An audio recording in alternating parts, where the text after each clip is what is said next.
Greetings, salutations, welcome back to my channel. I am Gabby. Hi! I thank you all for your support. Oh my god. If you haven't watched my previous video, please do. I think it was the haul. Yeah, the little haul I did. Go watch that. If you're not following my socials, my TikTok and my Instagram are down below and they'll be right here as well. So grab your little phone. We're back with College Craze. The game has updated, new storylines have been added. If you haven't watched the previous video of where we last left off, you need to go do that right now. It'll be up here. If you haven't watched College Craze, like in general, you don't know what the fuck I'm talking about, go watch the videos. I'll have the playlist up here too. Everything's gonna be up here. You need to catch up. Please, thank you. So yeah. I'm trying to remember where we last left off myself so I can explain to you guys in case like you already saw it but you forgot. Anyway, what happened? We were at the club, me and Ruby, and the club got shot up. The club got shot up, the ghetto. I think my theory is it was Triggs. I just know. Or he was there. The bouncer that wouldn't let us in the club got shot. What's the girl name? Blair, giving very much mad stalker. I broke into her dorm room and she had like pictures of everyone and lines like PLL, Pretty Little Liars type beat in there. My theory is, you know how they got that mad creeper going around taking pictures of all the people? I think it's happening to her too, and like she's trying to get to the bottom of it.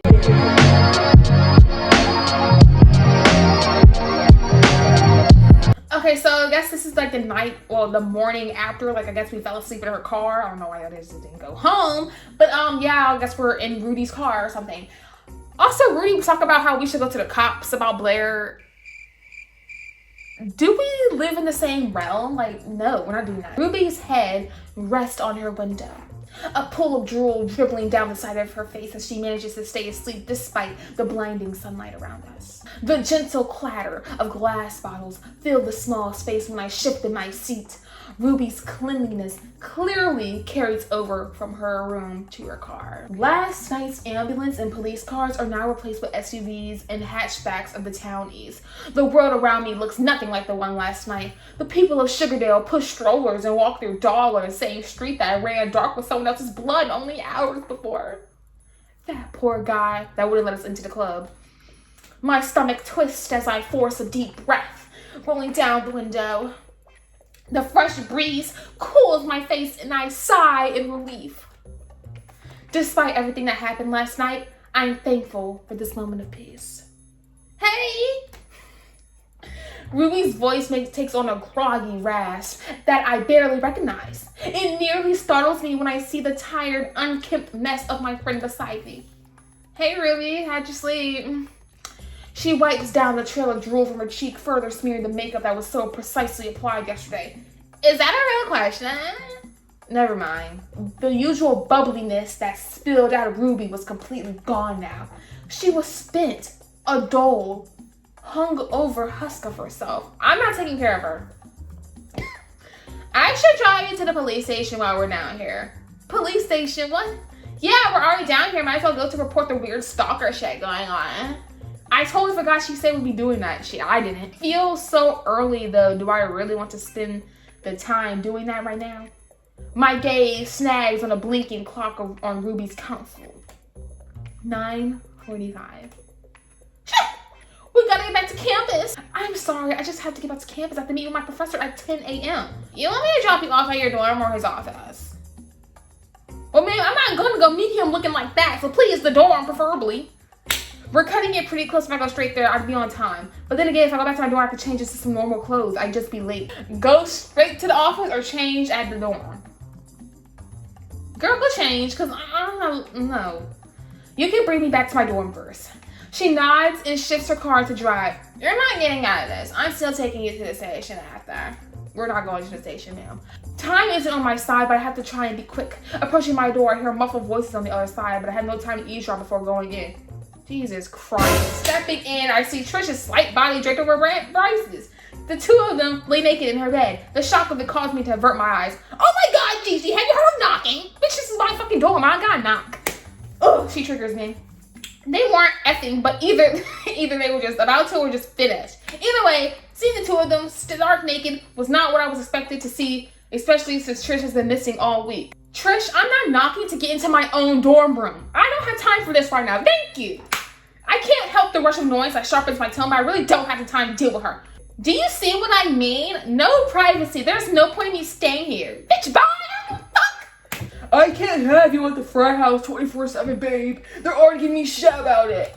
You're telling me the same guys I watched our couch out the window last night care that I'm living in your room? What happens at our parties is different from day-to-day shit, you know that. I know you don't like Gigi, but just ignore her or whatever. It's not that big of a deal. Thank you, you got some sense. Finally, I can tell he's trying to catch my attention by mentioning my name, but I ignore him. I need to change. Can you get out, Bryce? Thank you. Seriously, just turn around. I won't look at you. Get the fuck out! Trish bristles beside him, but doesn't say anything.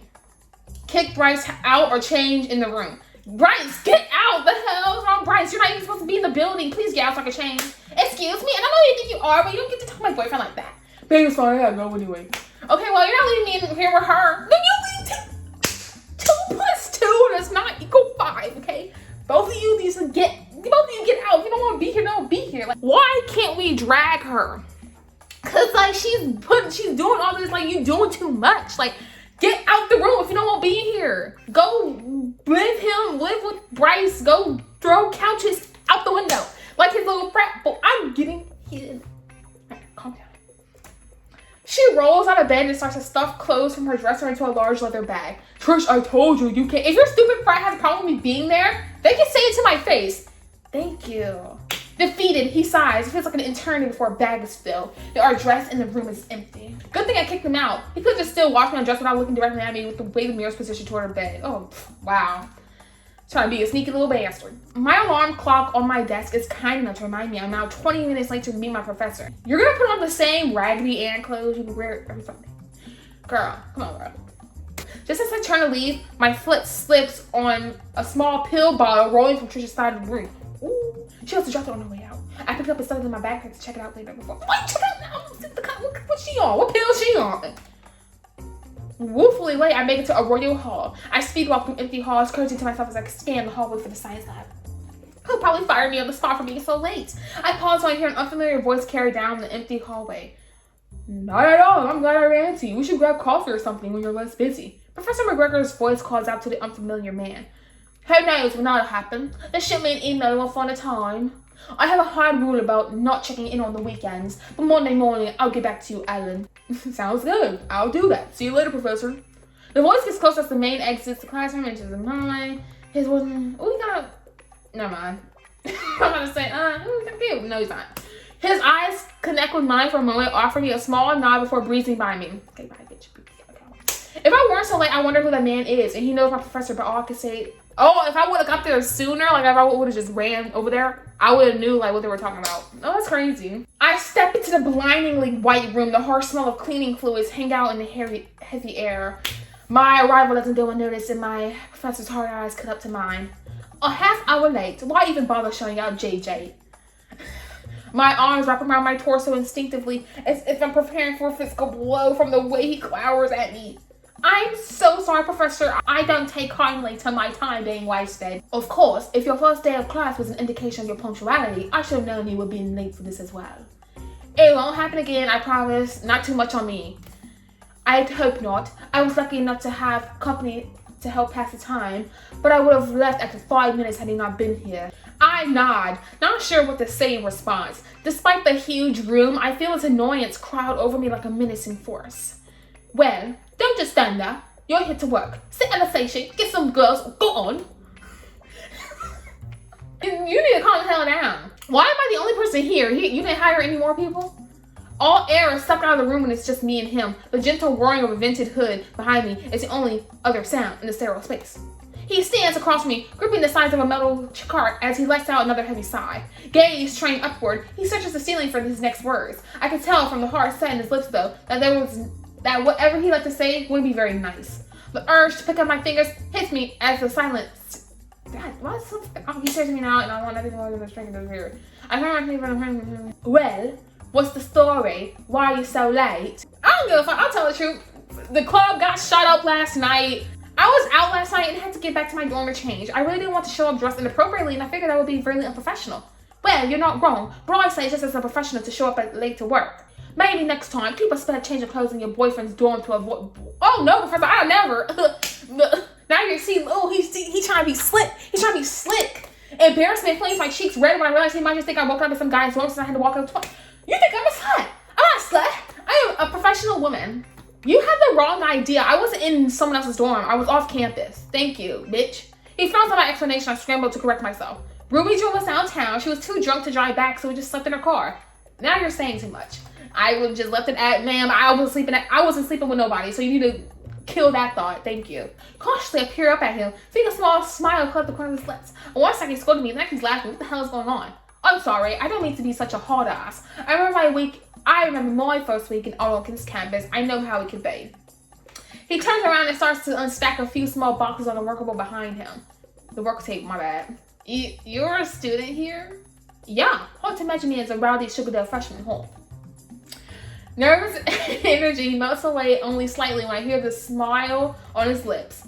No, it's not hard to imagine. We were all young once.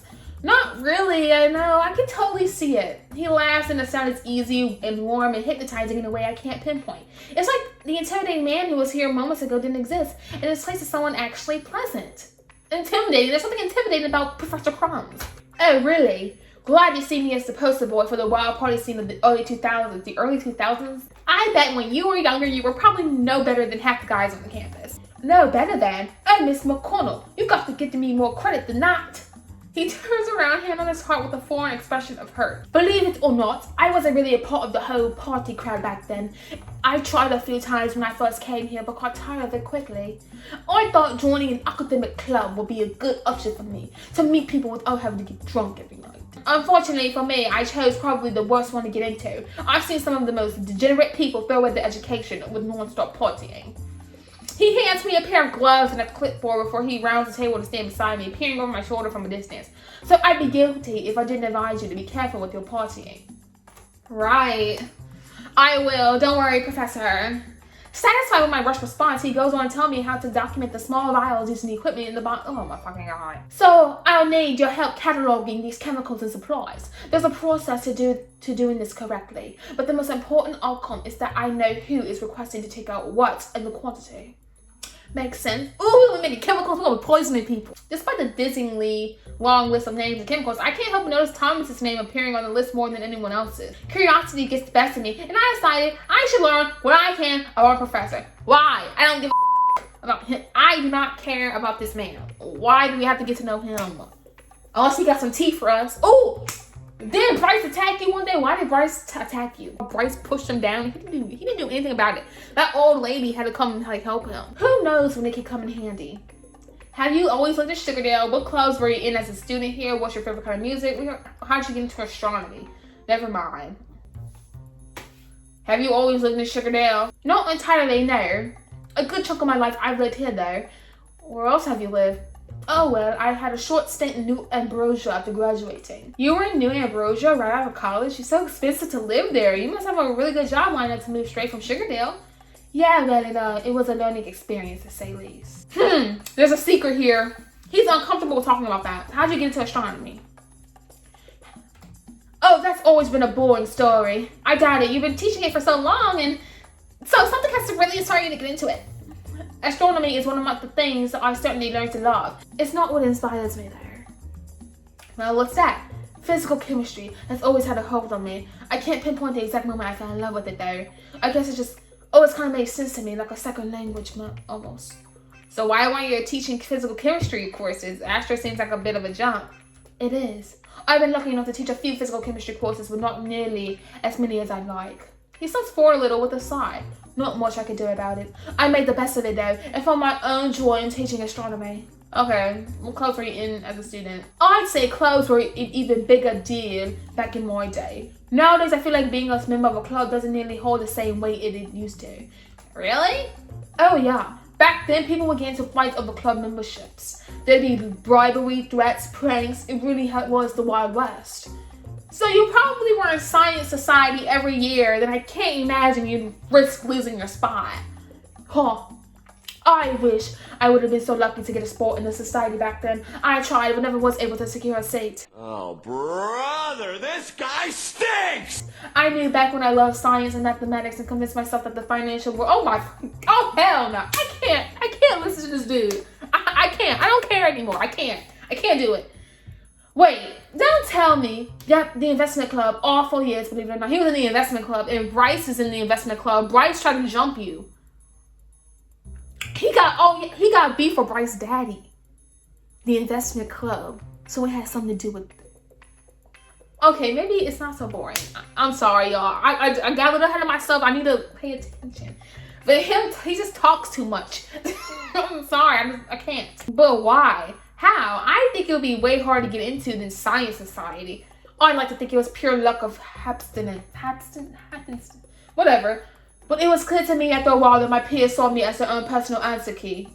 Oh, so he was in the investment club. Bryce's daddy was trying to get all the answers from him because he was very smart and smart particles. I always joke and say I'm owed about 40 degrees from Sugardale, considering the time amount of coursework I was doing for my fellow members of the club at the time. Wait, so you were a homework boy. So you were doing people homework? Were you getting paid? Sounds like hell. Why bother doing that for so long? Oh, why do we do anything when we're young? I guess I was desperate. For what? He sighs, shakes his head, whisking away whatever sad memories lurk behind those lush green eyes. It's not important. I don't want to know. Damn. Okay, well, one more question. What's your favorite kind of music, bro? It's not obvious. He slowly cranks up the volume on his computer, the forced raspy tone of Teen Temple's lead singer belts throughout the intensity lab. My nose wrinkles, hand clasping over my ears to shield them from the annoying song. 90s grunge all day, every day. It's information that's earned, and I don't think you've earned it quite yet. Like, I don't need to earn it, because I really don't care. I'm just asking, because I'm trying to get the tea. That's not fair. I told you my favorite kind of music. Maybe you shouldn't have. Maybe you should be less of an open book. Men like a mystery too, you know. Men like a mystery. Is he saying men like him? I'm sorry, I didn't mean that last part like that. I meant for other men, not me. Are you sure about that? I know what you meant. It's not a big deal. I offered him a sympathetic smile, but I could tell his social missteps still haunt him. I should probably change the subject. In the time taking me to do my mini interrogation, I may able to nearly finish cataloging the equipment and chemicals before me. Checking over my clipboard, I realize something is off. I take the time to check over my work a few times while Professor McGregor falls back into his intense staring match with his own work on his computer. Am I doing this wrong? The quantities are really high in this column. Thomas's name keeps showing up on the list. I don't know if this is right. It looks like Thomas Ibrahim is requesting a lot more than what you have here. Shutting his laptop, he makes his way towards me. With every clicking step, I feel my heart thud against my chest. Why does he make me so nervous? Rounding my work table, he takes off his glasses and stands behind me, a little closer than before. He slightly squints at the sheet before me, and I can't help but notice how different he looks without his glasses. Let's see what you have here. The warm tendrils of... What's going on with your hair? The warm tendrils of his breath skitters down my neck as he leans forward, getting close. Deep musky cologne invades my senses with him standing so close, and my hair stands on the end. Lean into him or stay still. I'm not interested in him. He fucking talks too much. I'm not interested in his life, except the tea he got with Bryce's daddy. Like, but other than that, you're a doormat. You let people walk all over you. I need me a real man like Jay. I hold my position rigidly, not even wanting to excel too quickly, in fear to brush up against him. I see, yes, for anything over the quantity we have available starting new list, I have to order extra. But that doesn't explain why he's ordering a bunch of chemicals. Is he like sniffing it or selling it? Will you need that for all the chemical and equipment requests that are more than what you have here? No, just note down any that Thomas requested and I'll make a special order. Why is he requesting so much chemicals and lab equipment? Science Society is running a few trials for a project. I hear it's going to be groundbreaking, and who might have stand in the way of a breakthrough? Oh, I forgot to do the accent. Boy, are you really hit, JJ. Didn't you ask me? Like, you need an assistant and I need a job? His voice is soft, barely above a whisper in a large cavernous lab. The question seemingly out of nowhere, but well, you offered the job. I know why I offered you this opportunity. I was curious of what made you say yes. Let's be honest, you can make more money working somewhere else on campus, and it is a particularly exciting work to do. I need money. I was hoping for better grades. We're not desperate. I need money. Well, I needed the money. Silence. His expression doesn't betray a single thought he's thinking, but I can't help but feel as if my answer isn't good enough for him. You know what happened to my scholarship. If I don't save enough for next semester, I'll be kicked fuck out. He nods thoughtfully, his gaze flickering back down to the box of glass. Sounds like you're pretty desperate for that money. His finger stops on the glass mid-revolution. Desperation is one of the most dangerous things you can reveal about yourself to someone else, JJ. I don't want to scare you, but I truly want to see you succeed here on Sugardale. And what you're doing is only going to get you in trouble. That is very, very hard to get out of. What the fuck am I doing? What are you talking about?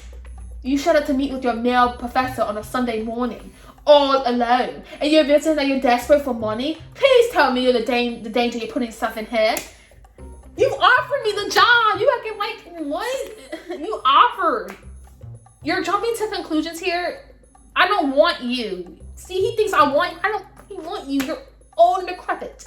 A man of lesser restraint and morals will see this as the perfect opportunity to take advantage. And I need you to understand the inherent danger in that. I want you to do well here. I want you to see me as a resource you can come to when you need help and guidance. I can't say every man you run to on campus will have the same intentions that I do. That is all to say. It's giving me very much. Not like all those other guys, though. You're not? No, I don't have a penis, and I'm not very strong. My intentions up here. With such a violent startle, I knock over the box of vials in front of me, sending the glass shattering at my. You're such a klutz. So basically, Gigi, dummy, spilled chemicals on herself, and he helped clean it up. Nothing more, nothing less. Even when Ruby picks me up to go to the police station, I'm barely able to carry conversation. My head reels with what just happened between me and my professor. A short while later, falling in step with Ruby, we step into the threshold of the Sugardale. Why did you let her? You know, you can say no, right? Like, what she did, she didn't listen. Okay, after everything that happened already this morning with my professor, I can only hope that things go smoother at the station with Ruby.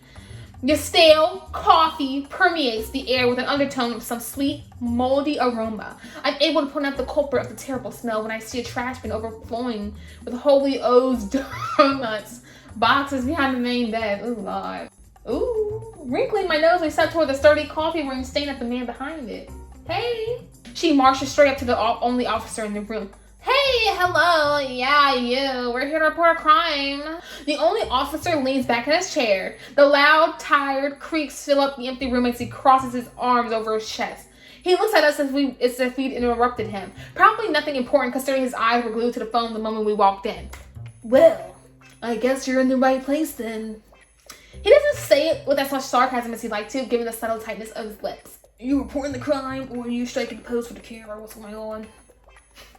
He leans back even further in his chair, kicking his shiny black boots onto the old desk. My eyes snag on the shiny obsidian, even though I don't know the first thing about fashion. I can tell the spotless black letter is out of place in this dump. You're not going to take out a form or note down anything we're about to say? I got a photographic memory. You tell me anything and it's like I wrote it word for word up here. Are you effing serious? Either way, he's not going to take us seriously. I'm being stalked. I don't feel safe on my college campus. I'm being stalked. Sounds more urgent. Ooh, stalk. That's a big claim, little lady. Little lady? Is there someone else we can talk to? What, you don't like talking to me? No, I don't like talking to you. Find us someone else to report this to. Oh, you're breaking my heart. Okay, I'll take notes just for you. This is a serious matter, you know. I wouldn't show up at a police station if I didn't think you were. Okay. Do you have any evidence of your claims? The ring, the text, or Blair's wall? Damn. Oh, that's good. The text, he's not gonna take that seriously. He's gonna be like, oh, someone's just like messing with you. Like, fuck. The ring, you can't really prove the ring thing. I guess Blair's wall. Well, I was dropping off a friend's phone in her dorm and saw she had this wall. The words fall out of me as I try to piece together a non-suspicious way to bring up the fact that I broke into my friend's dorm. Go on.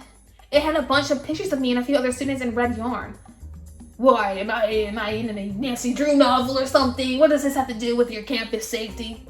Well, maybe she has something to do with it. I don't know, her whole dorm was weird. It was basically empty. Huh, did you find a severed head in her closet? Alright now, it ain't that funny. He's funny. No matter what I said, they wouldn't have took it seriously. Oh, Lord. Are you effing kidding me right now? Ruby. No, I'm sorry, Gigi. I'm not letting this pig brush you off like you're not in danger. Especially with all this crazy shit we were around last night. People are getting killed in Sugardale. Last night, you say? You were in Honeywood last night? Yeah, we were. You guys sure took your sweet time getting to the crime scene to help that poor guy. I'm sure if we had you on the force, you'd be there before the first bullet was even shot, huh? You know I probably would. Clearly I know how to do your job better than you. What's your name and badge number? She squints her onto her toes, getting a better look at the gold badge pinned to his chest. Embarrassment tells me from the soles of my feet, and I want nothing more than to cover Ruby's mouth and drag her out of the station. To my surprise, the officer laughs, shaking up his head as he takes energy on. Officer Arroyo, I'll get you my number later, sweetie. You two mind waiting here for a second? Arroyo? They got Sean Arroyo that got into it with Bryce, and something with his daddy. His dad owns like half the school. Something like that. Is that your daddy or is that your brother? Well, he looked kind of old. He got gray hair. So is that your daddy? Oh my God, T. Arroyo?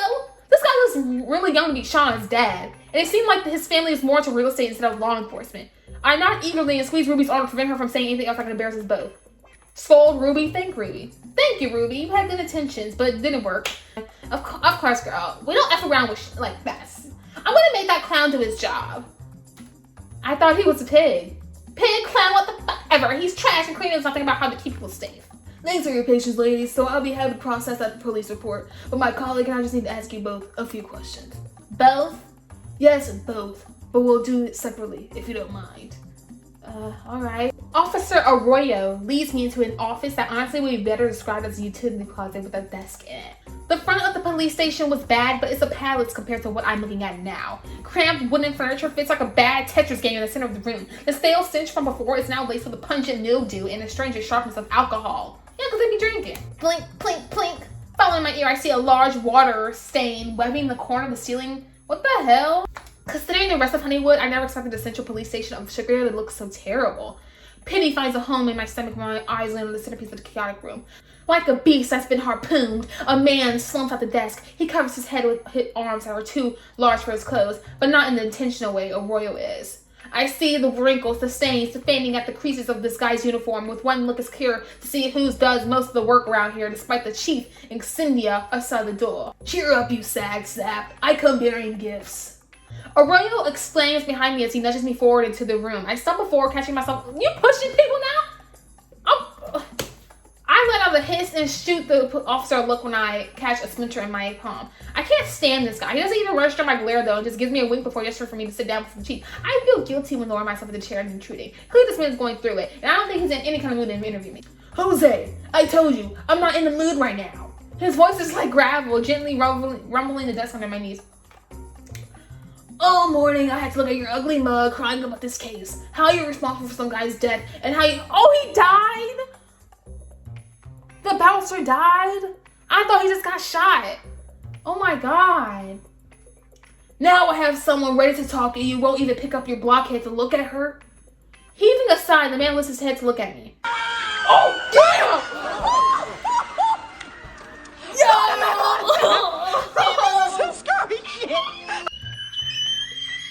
If y'all don't remember, at the club, he was there. Ruby told me to go talk to him. I did. Things got a little freaky in the bathroom. He was distracted. The man got shot. Because he was there, like, trying to, like, I guess, do what? He was doing a case. He was following somebody. Damn.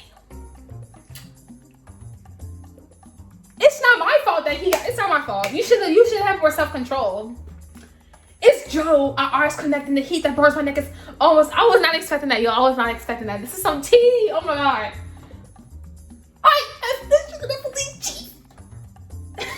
The wide-eyed look on his face tells me he remembers the events of last night just as much as I do. But the look quickly dissolves. He tries to look anywhere but me. A chill slips down my spine when I— The man that sits before me because my man— Joe looks nothing like he did last night. That's not because he's not in— He's rugged. His handsome features still lie somewhere beneath the surface of his— Whatever's on his hands, all over his face. His pale, sunken skin takes on a flush of red when he put it on. The small room doesn't offer me much more distance between us, and suddenly he shares terrifying expression of an animal trap. What the hell is going on? Tim McGraw, oh my god, it's Tim McGraw. Is this your idea of a sick joke, Arroyo? No. What the hell is your problem, patron? Nothing, I just don't have time for this right now. Please just handle the interviews and I'll review them later. Don't have time? What? You're gonna jerk off with your tears for the 5th time this morning? I like Jose. Jose is funny. Jose, for the love of the Lord. His voice booms with a nervous energy that nearly makes me jump out of my own skin. Someone died, big deal. You can either sit around and mope all day or you can do something about it. I suggest you talk to an eyewitness that's sitting right here in front of you and maybe even figure out who did it. I am your chief, Jose. You will not speak to me like, yeah. Let's save the lectures for after the interview, alright? I got a firecracker out there and want to get her interview started. Well, I guess it's a secret he like getting a rise out of Ruby. I think Jose ran this place with how bold he is. Right, like, Joe, come on now. Be sympathetic or taunt him. I'm not gonna taunt him. This is a murder case. I ain't got time for that. Be sympathetic. You look terrible. A bitter laugh barks out of him, but he still doesn't lift his eyes to meet mine. I feel terrible. Yeah, we know. I don't know what to say to that. The weight of his words hang between us for a bit before he seems to collapse with a sigh. I did a terrible thing last night, and I'm sorry. I'm so sorry. Joe, it's fine, really. It's not that big of a deal. Somebody died, and y'all saying it's not that big of a deal. No, it is. He cuts me off with the authority only a police chief can wield. Where was all this energy? Yeah, where was all this energy when Jose was giving him shit earlier? Yeah, don't go off on me. Go off on Jose.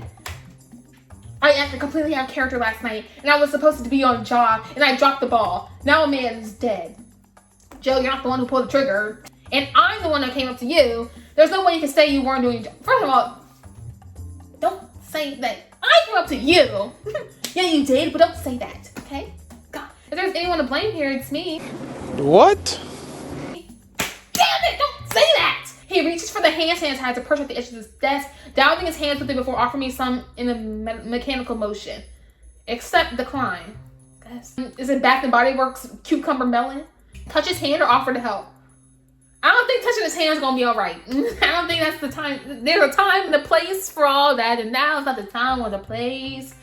Offer to help. Or is there anything I can do to help? His brows sit together, wrinkling his forehead and revealing his older age. Hell, what would you even be able to do? I'm the one who screwed everything up. I take responsibility for my actions here. I'm a good guy. Here we go. He says it out loud, but I don't feel like he's actually speaking to me. I go to church every Sunday. I got a loving wife and damn! I can volunteer when I can. I'm a good guy. I don't do things like this. I could never. Shut up, victim. You cheated. You're a cheater. You're not that good of a guy, okay? You literally cheated on your wife and you got a whole family. You didn't even say that. So I didn't even know. He didn't say that when at the club. Joe, you still are all those things. Just because you made a mistake doesn't mean you're not a good man. I appreciate you trying to make me feel better, but things get complicated when you got a family, a community, a career involved. Well, it's not like they need to know. I'm telling you about what happened with us. First of all, you shut up. Why is the station run down? Why is the station so run down? Why does the station look like this? The funding we managed to get barely keeps our lights on. As if on cue, the light above us flickers for a moment before recovering. Where does the funding come from? Taxes. It used to be decent back before Mayor Barnes got elected a few years ago. Ever since he's been in office, Sugardale's been flipped upside down. Nothing's safe anymore. I remember when I used to be able to walk my dog around Toffee Springs at night. But why? How could things change so fast? I'm not a gossip. I like to keep my head down and just do my part to protect my community. Okay.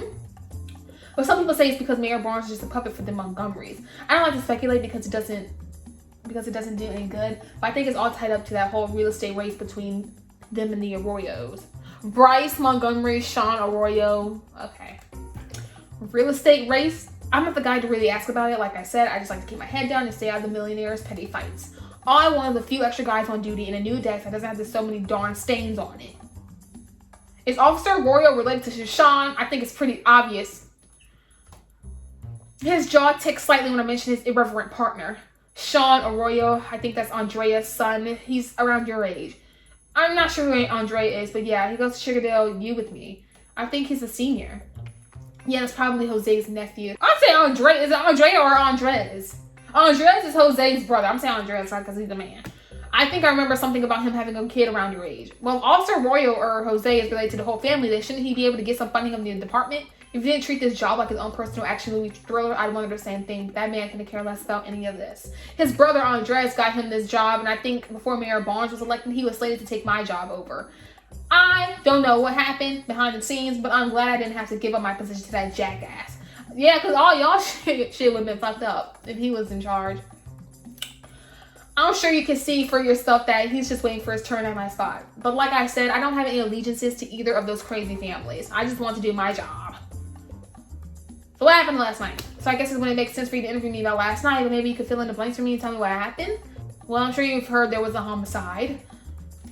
The deceased was a petty drug dealer, not someone we even have time for resources to look into with our budget, but we had a reason to believe he had recently gotten in bed with one of the biggest players in town. We thought he was in business with the two men I was tailing last night. Clearly, one of them is the suspected gunman. I knew it. It's Triggs. Triggs, the one that shot him. I never thought I'd say this, but since the Sugar Man fell off the map, it's been so hard trying to figure out where any of the drugs are coming from anymore. I have a reason to believe the new players in town may be a duo from the Caramel Bay. Caramel Bay? It's like a candy. You want a Caramel Bay?